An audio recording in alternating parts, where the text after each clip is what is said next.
തെരഞ്ഞെടുപ്പ് പരാജയം മുന്നിൽ കാണുമ്പോൾ അക്രമം അഴിച്ചുവിട്ടാൽ രക്ഷപ്പെടാൻ സാധിക്കുമോ എന്നതാണ് ഇപ്പൊ ചിലരൊക്കെ പരീക്ഷിക്കുന്നത്.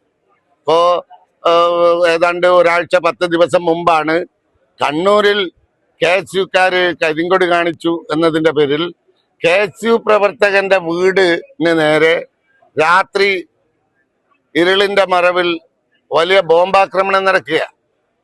അതിനുശേഷം നമ്മൾ മനസ്സിലാക്കേണ്ടത് കുറച്ചു ദിവസം കഴിഞ്ഞ് പ്രതികളെ പിടിക്കുമ്പോൾ പ്രതികൾ അവിടുത്തെ CPM-ന്റെ നേതാക്കന്മാരാണ് ആ പ്രദേശത്തെ. അപ്പോൾ അതിനുശേഷം അവിടെ ഒരു ബോംബ് കൃഷി നടക്കുന്ന ഒരു സാഹചര്യം തെരഞ്ഞെടുപ്പ് കാലത്ത് എപ്പോഴും ഈ മേഖലയിൽ ഉണ്ടാകുന്ന ഒരു സാഹചര്യമുണ്ട്.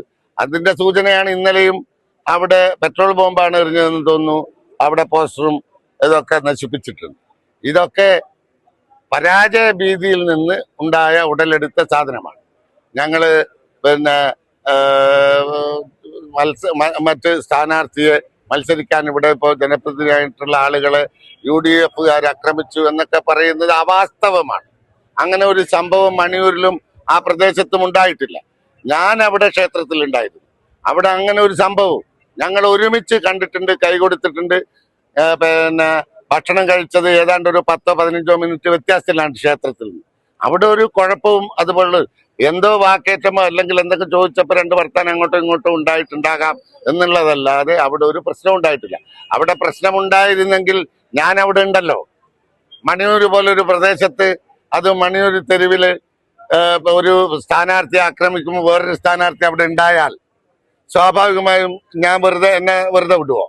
അപ്പൊ ഇതൊക്കെ അവിടെ അങ്ങനെ ഒരു ഇലയാനക്കം പോലും ആ പ്രദേശത്ത് ഉണ്ടായിട്ടില്ല. ഇത് കരുതിക്കൂട്ടിയുള്ള ഒരു നിലപാടാണ്. ആസൂത്രണം ചെയ്തുകൊണ്ട് അവിടെ കുഴപ്പം സൃഷ്ടിക്കാനുള്ള ഒരു നിലപാടാണ്. അതുകൊണ്ട് എനിക്ക് UDF-ന്റെ പ്രവർത്തകന്മാരോടും നല്ലവരായ നാട്ടുകാരോടും വോട്ടർമാരോടും ഒക്കെ പറയാനുള്ളത് ഇത് കരുതിക്കൂട്ടി പരാജയ ഭീതിയിൽ നിന്ന് ഉടലെടുത്തിട്ടുള്ള പ്രശ്നങ്ങളാണ് ഇതൊക്കെ. അതുകൊണ്ട് നിങ്ങൾ നേരത്തെ ഇവിടെ ഷാഫി മത്സരിക്കുമ്പോൾ ലോക്സഭാ തെരഞ്ഞെടുപ്പിൽ നമ്മൾ കണ്ടതാണ്. അതേ ഒരു രൂപത്തിൽ അനാവശ്യമായ പ്രതികരണങ്ങളും അനാവശ്യമായ പരിപാടികളുമായാണ് ഇപ്പോൾ ഇടതുപക്ഷ MLA സ്ഥാനാർത്ഥിയും കൂട്ടരും വരുന്നത്. അത് ജനങ്ങൾ തള്ളിക്കളയും എന്നാണ് എൻ്റെ വിശ്വാസം. SSLC യോഗ്യതയുള്ളവർക്ക് 1 വർഷം കൊണ്ട് ടീച്ചറാകാം. സർക്കാർ, മാനേജ്മെന്റ്, ഇംഗ്ലീഷ് മീഡിയം എന്നിവയിൽ ജോലി നേടുവാനുള്ള അംഗീകൃത കോഴ്സായ മോണ്ടിസറി ടീച്ചേഴ്സ് ട്രെയിനിംഗ് കോഴ്സ് MTTC-യിലേക്ക് അഡ്മിഷൻ ആരംഭിച്ചിരിക്കുന്നു.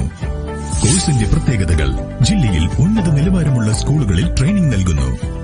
പരിചയസമ്പന്നരായ അധ്യാപകരുടെ മേൽനോട്ടത്തിൽ മികച്ച പരിശീലനം. ആധുനിക സൗകര്യങ്ങളോട് കൂടിയ മോണ്ടിസറി ലാബുകൾ.